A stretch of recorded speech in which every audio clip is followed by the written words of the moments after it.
Narito na ang mga news scoop ngayon. Mrs. sinilaban ang kanyang kapitbahay dahil sa hinalang may lihim na relasyon sa kanyang mister. Dalawang motorcycle riders dead on arrival sa ospital matapos magsalpukan sa Kamsur. Lalaking sasakay ng bus nahulog, patay. GMA Network tuluyan ang pinangalanan ng dalawang sospek sa umunoy panghahalay sa young actor na si Sandro Mulak. At Aura Briguela, kinumpirmang hindi na pumupunta ng bar matapos masangkot sa kaguluhan.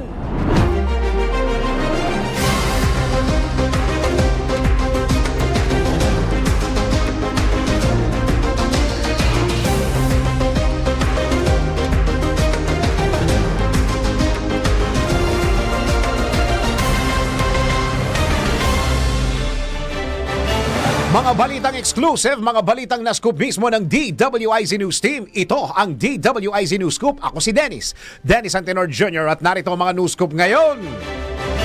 Pagkapatid na bata, patay nang bigla na lang pagtatagain ng kanilang ama sa Zambales. At Mrs. sinilaban ang kanyang kapitbahay dahil sa hinalang may lihim na relasyon sa kanyang mister. Narito ang news scoop ni Daryl Justin.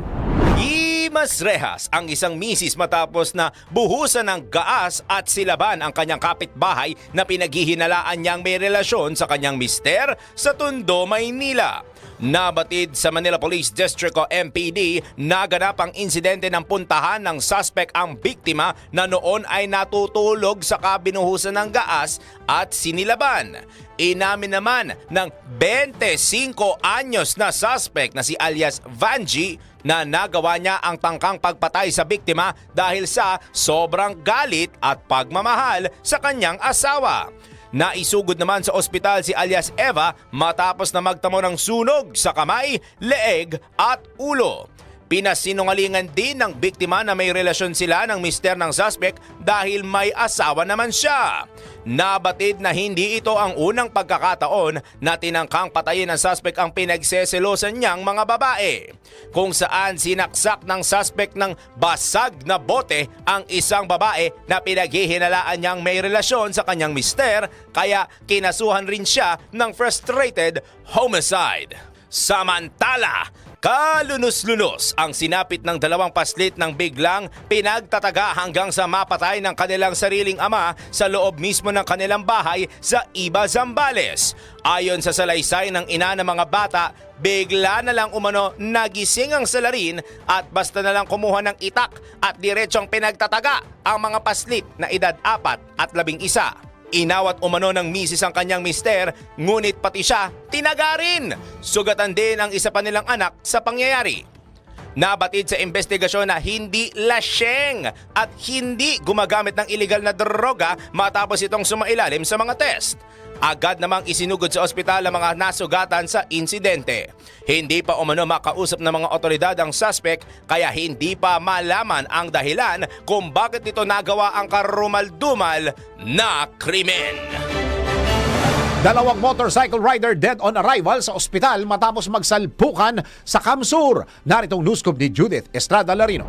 Sa kalsada na nasawi habang sinusugod sa ospital ang dalawang motorcycle rider matapos magsalpukan sa bayan ng Tikaon sa Camarines Sur. Kinilala ng Tikaon Police ang mga biktima na sina Homer Valiente, 53 anyos at Richard Gasca, 26 anyos. Sa investigasyon ng mga otoridad, patungo si Gasga sa Naga City habang si Valiente ay mula sa kabilang direksyon. Subalit lumipat sa kabilang lane si Valiente dahilan upang magsalpukan ang dalawang sasakyan sa barangay Mabalod-Balod. Dahil sa lakas ng impact, kapwa nagtamo ang mga driver ng serious physical injuries at idineklarang patay sa ospital. Yan ang aking news scoop. Ako, si Judith Estrada Larino, nagbabalita ng tama, naglilingkod ng tama. Lalaking sasakay ng bus nahulog, patay. Narito ang news scoop ni Haya Ludovico. Patay ang isang 36 anyos na lalaki matapos masagasaan ng pampasaherong bus sa Sugbo, Cebu. Kinilala ng pulisya ang biktima na si Roberto Legarte Valyaso. Sa investigasyon ng pulisya, hinabol ng biktima ang bus na mabagal na umaandar at sinubukang sumakay. Sa kasamaang palad, nakabitaw ito sa hawakan ng sasakyan at nahulog. Mabilis namang dinala si Valyaso sa ospital, ngunit idineklara itong dead on arrival ng attending physician dahil sa mga natamo nitong pinsala, partikular na sa kanyang ulo. At yan ang aking news scoop. Ako si Haya Ludovico, nagbabalita ng tama, naglilingkod ng tama. Lalaki patay sa pamamaril sa Cebu. Motibo sa krimen, may kinalaman sa iligal na droga. Naritong news scoop ni Jen Patrolya. Dead on the spot ang isang lalaki matapos barilin ng hindi pa kilalang salarin sa Cebu City. Ayon sa otoridad, naganap ang pamamaril sa Sitio Daclan, Barangay Tejero sa nasabing syudad.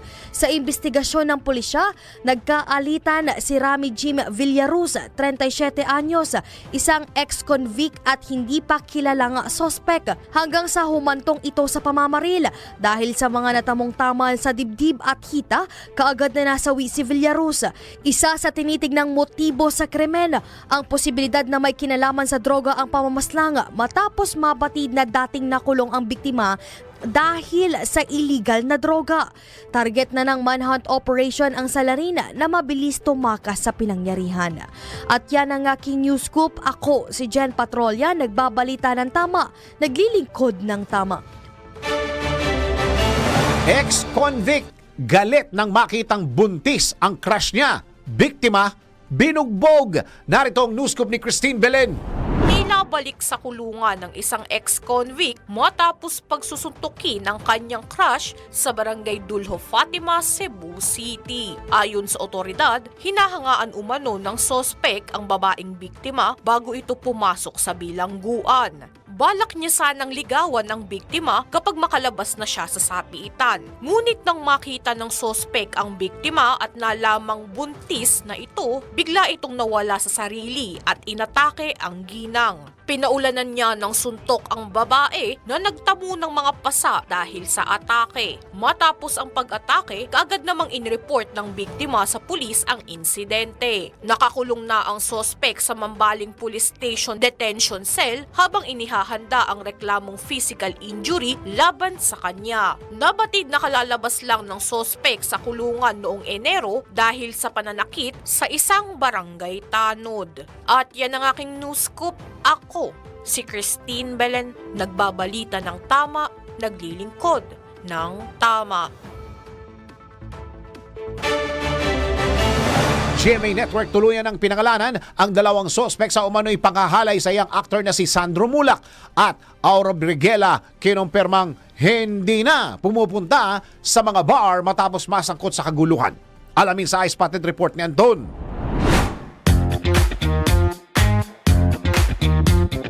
Para sa aking balitang showbiz, direktang pinangalanan na ng GMA Network ang sinasabing dalawa nilang gay executive na sangkot sa panghahalay sa sparkle talent na si Sandro Mulak, anak ni Nino Mulak at pamangkin ni Aga Mulak. Sa kanilang official statement na inilabas kahapon, Huwebes, August 1, 2024, nakasaad dito na natanggap na nila ang formal na reklamo ni Sandro laban sa mga independent contractors nila na sina Jojo Nones at Richard Cruz. Si Nones ay creative consultant at head writer ng mga programa ng GMA tulad ng Dear Oge, The First Nanny, Agimat ng Agila at mga lihim ni Orduha, habang si Cruz naman ay head writer ng Love and Lies, The Half Sisters at The World Between Us at writer-creator din siya ng Because of You, The Cure at maraming iba pa.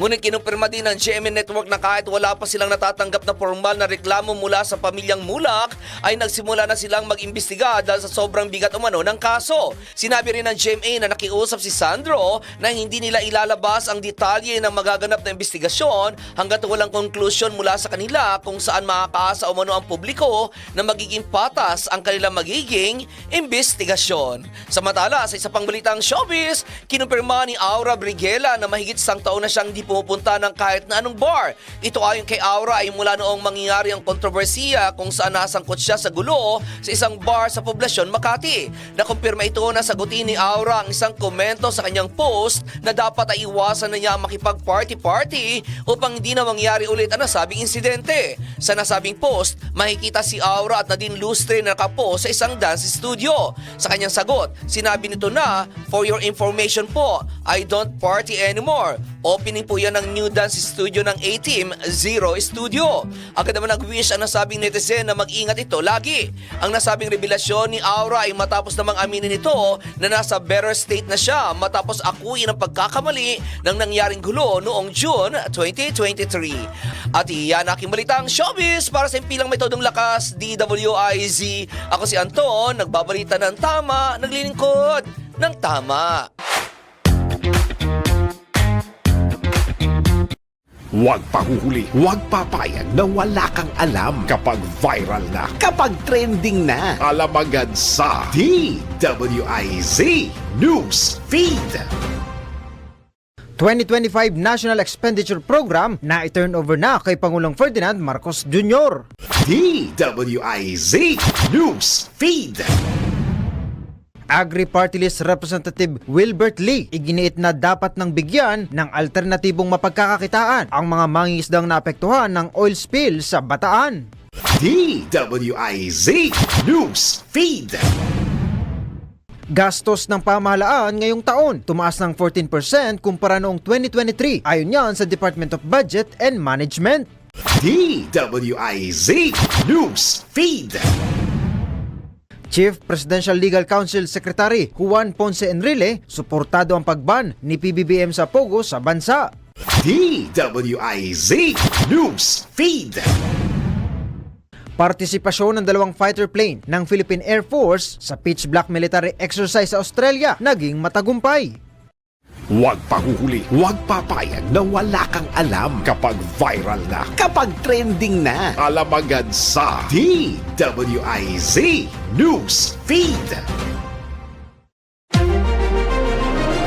Sa pagbabalik ng News Scoop, most wanted person sa kasong rape na aresto sa Caloocan.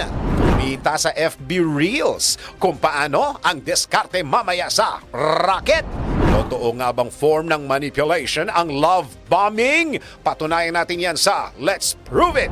Paano nga ba mapapakinabangan ng mga estudyante ang artificial intelligence? Alamin sa DIY Do-It-Yourself. Binaklas ng traffic enforcer ang plaka ng sasakyan mo. Naku, bawal ito!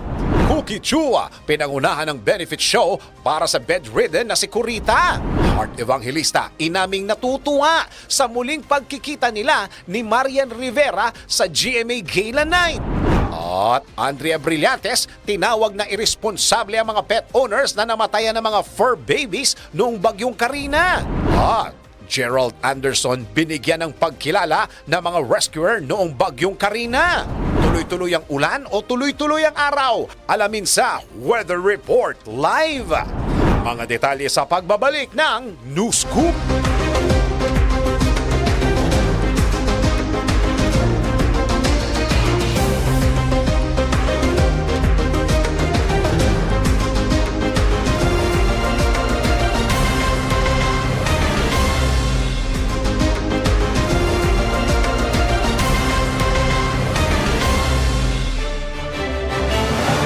Puspusan na ang pamahalaan upang malutas ang problemang oil spill sa karagatang sakop ng Bataan kasunod ng sunod-sunod na paglubog ng mga barko sa Manila Bay. Sa naganap na second weekly membership meeting ng Rotary Club of Manila, inihayag ni dating Transportation at Environment Undersecretary Alt Valdez na gumagawa na ng paraan ang gobyerno upang masolusyonan ang kumalat na langis lalo na't malaki ang epekto nito sa kapaligiran. Dapat matutunaan niya ang Pilipinas sa mga ganitong issue dahil maraming kabuhayan ng mga Pilipino ang naapektuhan gaya na lamang ng mga mangingisda sa ilang lugar sa bansa. Gayunman, panawagan ni dating Undersecretary Valdez sa mga may-ari ng barko na dapat dagdagan pa ang mga crew members o tauhan tuwing maglalayag ang mga ito upang maiwasang maulit muli ang trahedya sa karagatan. Pakinggan natin ang pahayag ni dating Undersecretary Valdez. Now they're really doing something about it.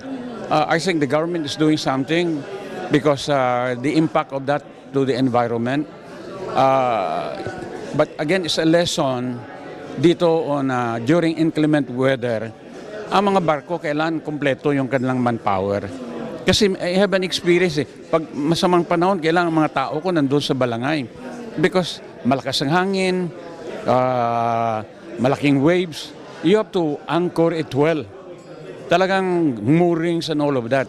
So, in certain way, that's, I think, may kakulangan dyan ng mga crew. Samantala, ibinida ni dating Undersecretary Valdez sa Rotary Club of Manila ang pinakamalaki at pinakamodernong balangay o bangkang butuan na nakapaglayag na sa West Philippine Sea, partikular sa Pag-asa Island, upang igiit ang karapatan ng bansa sa territorial waters na pinaliligiran ng mga barko ng China. Binigyan diin pa ng dating opisyal na kayang makipagsabayan ng balangay sa mga malalaking motor tanker at vessel. Nabatid na ang modernong bangka ay tinawag na Florentino Das, kung saan kaya nitong magsakay ng maraming pasahero. Pakinggan natin ang pahayag ni dating Undersecretary Valdez. You know, we have sailed the whole of Southeast Asia. We went to the West Philippine Sea. Pero sawa na din ako sa malaking alon at bagyo. I've been there before. Una nang sinabi ng dating Undersecretary na ang kanilang layon ay maging mapayapa ang kanilang bayan at makapaglingkod para sa mga Pilipino. Patrol 38 Jen Patrolya nag-uulat para sa impilang may todong lakas DWIZ, nagbabalita ng tama, naglilingkod ng tama. 7.3 million pesos na illegal na droga na kumpiska ng BOC na iya. Narito ang news scoop ni Ralph de la Cruz. Nasabat ng Bureau of Customs na iya ang nasa 7.3 million pesos na halaga ng ipinagbabawal na gamot. Yan ay sa tulong ng Philippine Drug Enforcement Agency at NAIA Interagency Drug Interdiction Task Group. Dumating umano ang 3 parcel sa Central Mail Exchange Center sa Pasay City noong July 26, kung saan nakita sa isinagawang physical examination ang 76 na disposable vape cartridges na mayroong lamang cannabis oil, 468 grams ng kush o high-grade marijuana at 957 grams ng methamphetamine hydrochloride o shabu. Ang mga parcel ay galing umano sa US at Pakistan at patungo sana sa Cebu City, Bacolod City at sa Naga City. Sa ngayon, nasa kustudiya na ng PIDEA ang mga nakumpiskang droga. Yan ang aking news scoop. Ako si Ralph de la Cruz, nagbabalita ng tama, naglilingkod ng tama. Alinsunod sa hangarin ni Pangulong Ferdinand Bongbong Marcos Jr. na ilapit ang mga serbisyong pangkalusugan sa publiko, inilunsad ang Lab for All Caravan sa Quezon City. Higit sa 2,000 residente ng Quezon City ang nakinabang sa libreng laboratorio, gamot, konsultasyon at iba pang serbisyo na hatid ni First Lady Liza Araneta Marcos kasama si Mayor Joy Belmonte at ilan sa mga miyembro ng gabinete ni Pangulong Marcos. Itong programa na to na Love for All, it's a way for us to show our love for the Filipino people. Small time lang to ang program na to, but with the help of everybody, little by little, gumaganda at nagiging mas epektibo. I want to thank all the public and private partners who are here to help us. Thank you for making us be of service to you. Sama-sama tayo babago muli para sa bagong Pilipinas. Sa kanyang mensahe, nagpasalamat naman si Mayor Belmonte kay First Lady Liza sa malasakit nito sa mga residente ng lungsod, lalo na't biktima ng nagdaang bagyong Karina at habagat ang ilan sa mga naging benepisyaryo ng programa. Matatanda ang sariling ideya ni First Lady Liza ang paglulunsad ng Lab for All Caravan na tutupad sa inisyatiba ni Pangulong Marcos na palakasin ang sektor ng kalusugan sa bansa. Most wanted person sa kasong rape na aresto sa Caloocan. 2 lalaking nasita sa City Ordinance na kuhanan ng droga. Narito ang news scoop ni Beth Samson. Walang piyansang inirekomenda ang korte sa akusadong may kasong rape sa Caloocan. Kinilala ni Caloocan Police Chief Police Colonel J.D. Doles ang akusadong si alias Ron, 50 anyos tricycle driver na tinaguri ang most wanted person ng lungsod. Ang akusado ay may kasong rape na inisyu ni Honorable Manuel Barrios, presiding judge of RTC Branch 126 Caloocan City noong June 11, 2024. Sa ulat, alas 2:30 kahapon nang maaresto sa IDMS Warrant and Subpoena Section Detention Facility si Ron ng Bagong Barrio, Caloocan. Samantala, kulong naman ang 2 lalaki ng maaktuhan o makuhanan ng mahigit 50,000 o 50,000 pesos na halaga ng shabu makarang masita ng mga pulis dahil sa paninigarilyo sa pampublikong lugar sa Caloocan City. Habang nagpapatrolya ang mga tauhan ng Substation 2 nang maispatan ang 2 lalaki na lantarang naninigarilyo sa public place o pampublikong lugar alas 11:20 ng gabi. Nang i-issuehan pa lamang ng ordinance violation receipt, tumakbo ang 2 hanggang maabutan din at naaresto. Kinilala ang mga suspect na sina Singhot, 32 at Buang, 35 at nakuha ang 7.7 grams ng shabu na may halagang 52,360 pesos. Maharap naman sa kaso ang mga suspect sa kasong paglabag sa RA 9165 o ang Comprehensive Dangerous Drugs Act of 2002. Ako si Metro Patrol Beth Samson para sa Impilang Metodong Lakas, DWIZ. Nagbabalita ng tama, naglilingkod ng tama.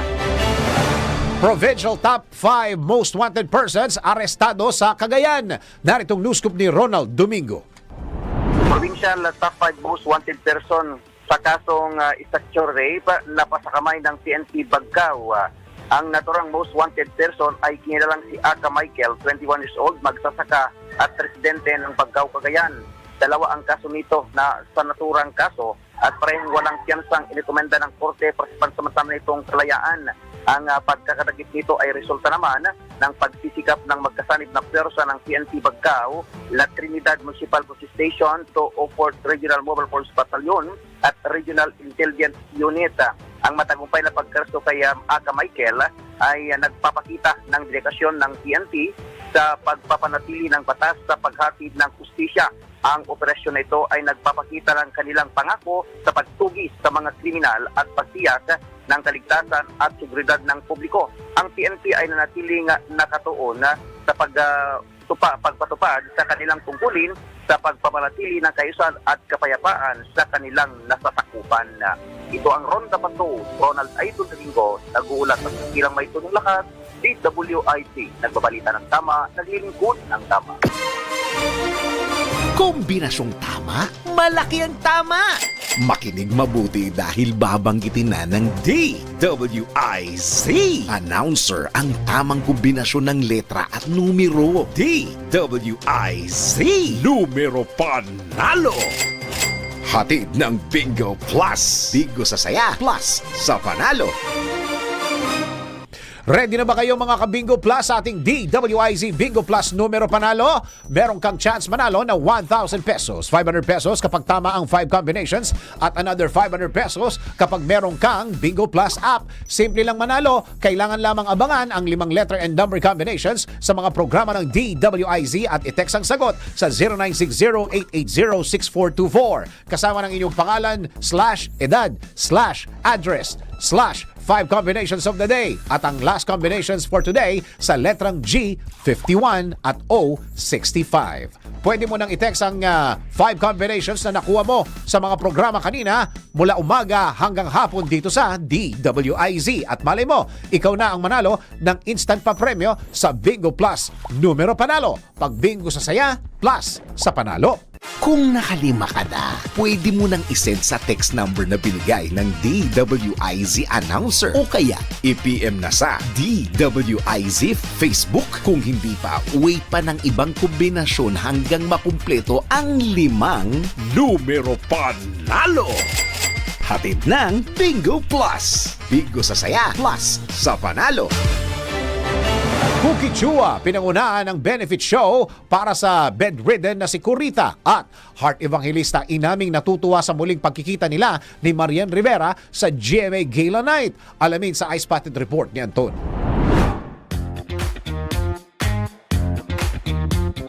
Para sa aking balitang showbiz, to the rescue ang organisasyon ng mga Pilipinong mga awit at si Cookie Chua para magbigay ng tulong sa kasamahang singer na si Socorro Avellino na mas kilala sa alias na Curita.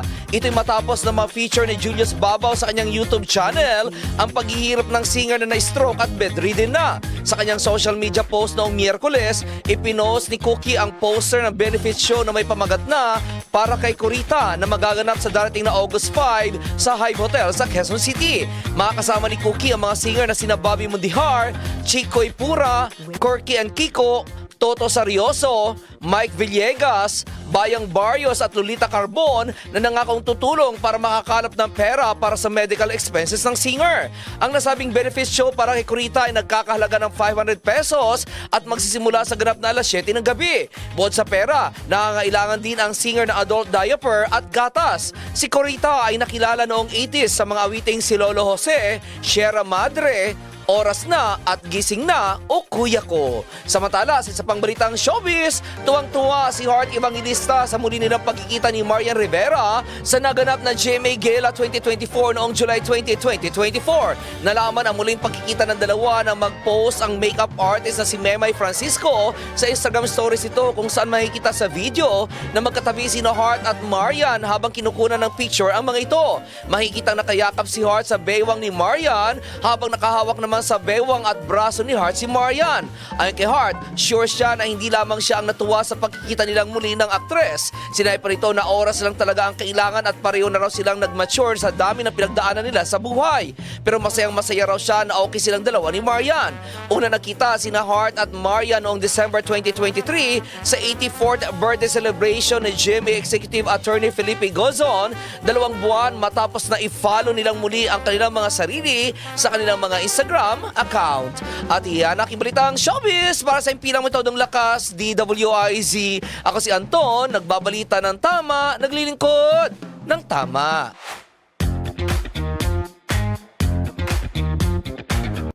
Huwag pahuhuli, huwag papayag na wala kang alam kapag viral na, kapag trending na. Alam agad sa DWIZ News Feed. 19 na overseas Filipino workers na naipit sa girian ng Israel at grupong Hamas nakauwi na ng bansa. DWIZ News Feed. Bureau of Fisheries and Aquatic Resources nagbabala sa publiko na huwag kainin ang mga isdang nahuli mula sa lugar na naapektuhan ng oil spill. DWIZ News Feed. Bagong logo ng Bureau of Internal Revenue inulunsad kasabay ng selebrasyon ng 120th anniversary ng ahensya. DWIZ News Feed. Dole nakatanggap ng halos 1 bilyong piso na pondo para sa pagpapalawig ng kanilang youth employability programs. DWIZ News Feed. Seguridad ni Vice President Sara Duterte hindi pa dapat ipangamba dahil meron pa itong mahigit 300 bodyguards ayon kay Justice Secretary Crispin Remulla. Huwag pahuhuli, huwag papayag na wala kang alam kapag viral na, kapag trending na. Alam agad sa DWIZ News Feed. Iba pang mga balita sa pagbabalik ng News Scoop.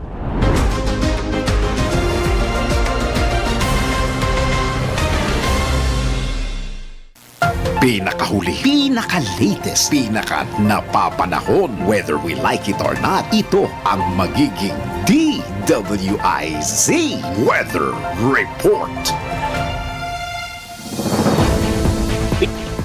Nagbabalik ang Scoop sa oras na ito. Alamin na natin ang magiging lagay ng panahon sa weekend. Patuloy na iiral ang hanging habagat o southwest monsoon na magpapaulan lalo na sa kanlurang bahagi ng Visayas at Mindanao. Kaya asahan ang mga katamtaman hanggang sa minsan ay malalakas na mga pag-ulan, pagkulog at pagkidlat.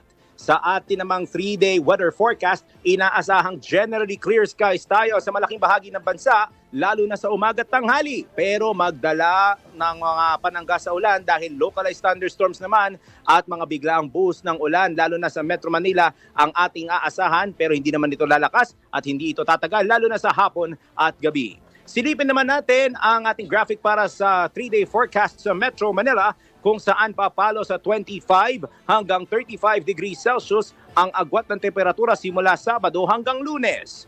Sa Metro Cebu naman, maglalaro ang temperatura sa pagitan ng 26 hanggang 33 degrees Celsius. Asahan natin ang generally fair weather sa Metro Cebu. Habang sa Metro Davao naman, nasa 24, medyo malamig hanggang 33 degrees Celsius ang agwat ng temperatura simula bukas hanggang Lunes. lulubog ang araw sa ganap na alas 6:25 ng gabi at muling sisikat ito bukas sa ganap na alas 5:40 ng umaga. At sa oras na 43 minuto makalipas ang alas 4 ng hapon, yan ang aking weather report, whether you like it or not. Happy weekend po at pagkatapos ng News Scoop, antabayanan ang sulong na bayan ni Loli Acosta. Ako si Daryl Justin, nagbabalita ng tama, naglilingkod ng tama. Pinaka-latest, pinaka-napapanahon, whether we like it or not, DWIZ Weather Report.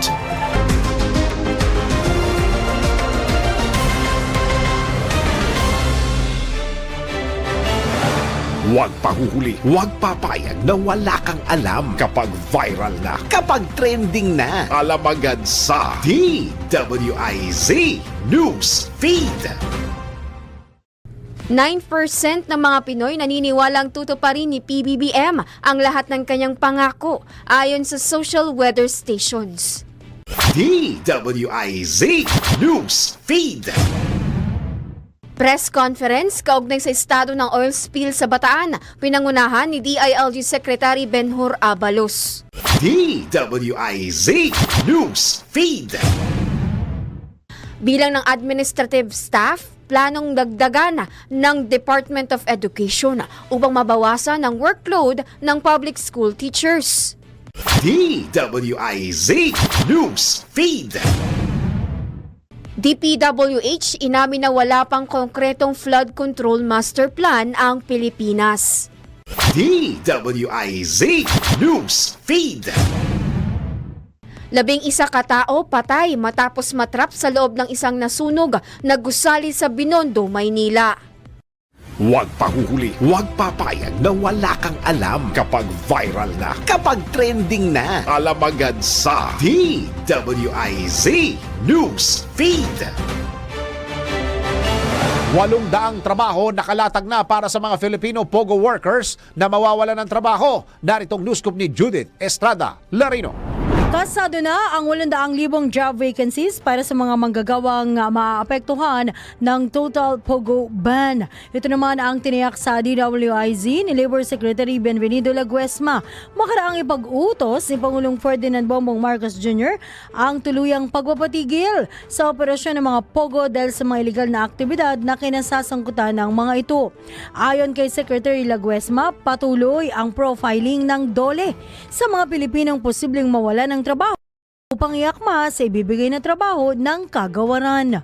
Meron po mga trabaho may kinalaman sa IT, business process, outsourcing. Meron din po yung mga may kinalaman sa turismo at yung pong construction work, meron din po. Pero ang amin pong kasing nakita dyan na marami po sa ating mga nagtatrabaho sa IGL, yung pong mga encoders at saka yung nagtatrabaho na may kinalaman sa administrative work, human resource work at saka yung pong marketing at saka financial activities po.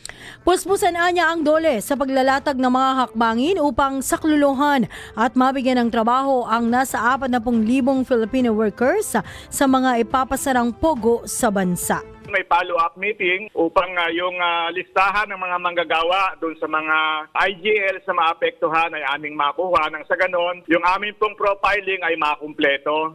At ibalangkas din po namin dyan yung angkop na programa o intervention na pwede pong may pagkaloob sa bahagi ng Department of Labor and Employment. Yan po naman ang tinig ni Labor Secretary Benvenido Laguesma sa panayam ng programang Pasada Balita na mapapanood at mapapakinggan sa Aliw Channel 23 at DWIZ tuwing alas 7 hanggang alas 8 ng umaga mula Lunes hanggang Biyernes. At yan ang aking news scoop. Ako, si Judith Estrada Larino, nagbabalita ng tama, naglilingkod ng tama. Paano kumita sa FB Reels ang diskarte sa raket? Alamin ang mga bagong paraan kung paano kumita sa panahon ngayon. Nang legal ha, eto na ang raket. Hilig mo ba gumawa ng Facebook Reels? Hindi na kailangan maging social media influencer para kumita ng pera. Ang pagkita ng pera, pasimplihin natin sa Racket. Sa bagong update ng Meta, mayroon ng Facebook Reels at maaari ka ng kumita ng pera sa pamamagitan ng pag-upload nito. Kinakailangang ikaw ay 18 taong gulang pataas at ang kailangan mo lamang ay i-monetize ang iyong mga video na ina-upload na may kasamang overlay ads. Dapat ikaw ay masipag sa paggawa ng content upang mas marami ang tsansa na magkaroon ng maraming viewers. Ang maaari mong kitain sa Facebook Reels ay 1,000 piso sa bawat 1,000 views na maaaring umabot hanggang 5 digits depende sa abutin ng iyong views. Kaya sipagan mo lang dahil kikita ka sa pagiging uploader ng Facebook Reels. Kaya itry mo na. Sabi nga 'di ba, hindi napupulot ang pera. Totoo nga bang may tuturing na manipulation ang love bombing? Ano yan? Tara, let's prove it! Bago maniwala sa mga claim-claim na yan, patunayan na yan sa Let's Prove It! Totoo nga bang form ng manipulation ang love bombing? Tara, let's prove it! Alam mo bang ang isang tao ay nagla-love bomb dahil takot silang maiwanan? Isang halimbawa nito ay yung pagme-message ng madalas kasi may fear sila na may iba ka ng kinakausap. Pero totoo nga bang form ito ng manipulation? Tara, let's prove it! Ayon sa webmd.com, ang love bombing ay emotional manipulation technique na nagbibigay ng excessive compliments, atensyon, gifts o pagmamahal sa isang tao upang makontrol sila sa huli. Dagdag pa sa verywellmind.com na ang love bombing ay nakakapagdulot ng pang-aabuso. Tipong sa una, pakikiligin ka at para hindi mabuking ang pagiging cheater nila, bibigyan nila ang kanilang partner ng bulaklak, chocolates, jewelries at iba pa na makakapagparamdam na you're the only person in the world to love.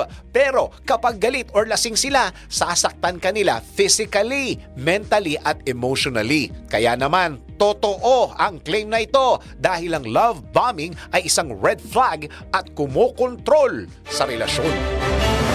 Step-by-step guide para mabilis makagawa ng reviewer ang mga estudyante gamit ang Artificial Intelligence o AI sa DIY Do-It-Yourself. Kayang-kaya mo ang kahit na ano kung ikaw mismo ang gagawa nito. Let's learn new things sa DIY Do-It-Yourself. Sabi nga nila, study smarter not harder. Kaya kung ikaw ay isang estudyante at nahihirapan ka na mag-review dahil sa dami ng requirements, sa tulong ng Artificial Intelligence ay maaari ka na magkaroon ng reviewer agad-agad. Paano nga ba ito? Una, isearch ang studyfetch.com sa iyong browser at gumawa ka ng account. Ikalawa, i-drag o i-upload ang materials na nais gamitin katulad ng PowerPoints, YouTube videos o kahit ang recorded lectures.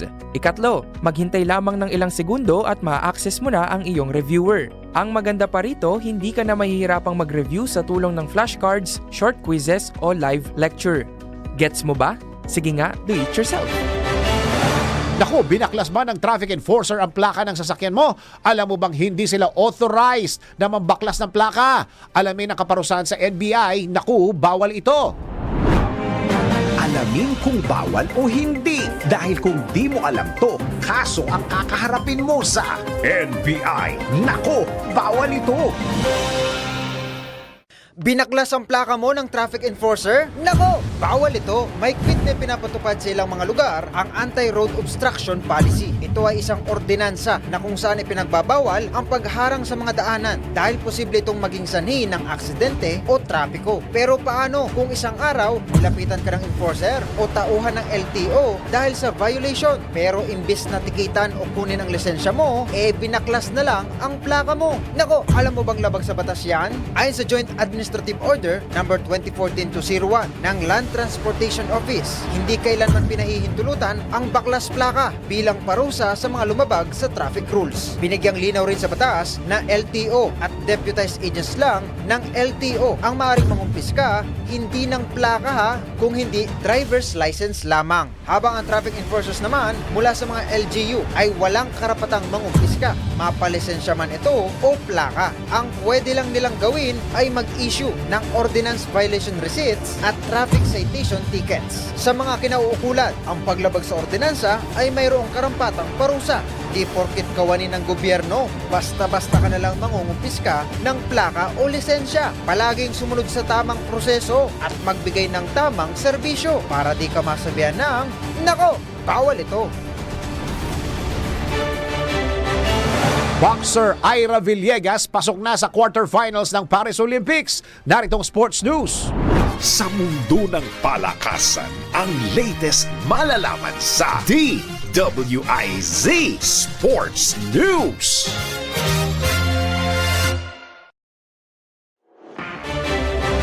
Andrea Brillantes tinawag na irresponsable ang mga pet owners na namatayan ng mga fur babies noong bagyong Karina. At Gerald Anderson binigyan ng pagkilala ng mga rescuers noong bagyong Karina. Naritong eye-spotted report ni Anton.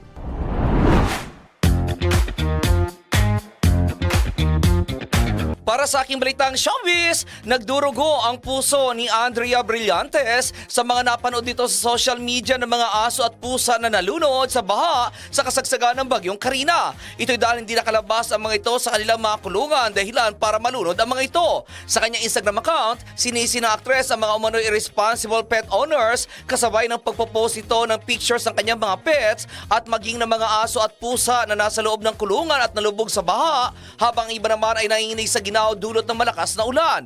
May isa pang picture na makikita na may isang aso na natabunan ng putik kung saan hauka ito ng mga rescuer. Ang nasabing mga picture ng mga aso ay galing sa San Juan City Pound at kuha ng Philippine Animal Welfare Society o POS. Nag-share din ang actress ng mga art cards para sa donation drive para mailigtas ang iba pang mga hayop at para ma-assess ang mga nawala ng bahay dahil sa bagyong Karina. Ayon kay Andrea, rain or shine ay hindi niya iniiwan ang kanyang mga pets dahil mas sobra pa raw sa pagiging pet ang mga ito dahil ito ang kanyang kasakasama, partner at kaibigan. Pamilya na umano ang turing niya sa mga ito kaya't nalulungkot siya sa pagkamatay ng mga fur babies dahil sa bagyo at dahil sa pagiging irresponsable ng mga may-ari dahil ikinulong at itinali ang mga ito at pagkatapos ay iniwan. Samantala, sa isa pang balitang showbiz, pinuri ni Gerald Anderson ang mga rescuer at volunteers na nagbuwis ng kanilang mga buhay para lamang tumulong sa mga naging biktima ng habagat at ng bagyong Karina. Sa kanyang Instagram account, nag-upload ng aktor ng video na nagpapakita ng kabayanihan ng mga volunteer at mga rescuer. Nilagyan ito ng aktor ng caption na Filipinos will continue to rise and no matter the obstacles we face, prayers to all victims of Typhoon Karina. To all the volunteers and rescuers, maraming salamat. Si Gerald ang isa sa mga celebrity na tumulong sa mga naging biktima ng baha sa Quezon City dahil sa bagyong Karina. Sa mga video na kumalat sa social media pagkatapos ng bagyo, makikita si Gerald na tumulong sa isang pamilya na na-stranded sa itaas ng kanilang bahay dahil sa baha at marami pang video ng pagtulong na aktor. Hindi naman ito ang unang pagkakataon na tumulong si Gerald sa mga naging biktima ng bagyo. Si Gerald ay isang Philippine Army reservist. At iyan aking balitang showbiz para sa impilang metodong lakas DWIZ. Ako si Anton, nagbabalita ng tama, naglilingkod ng tama.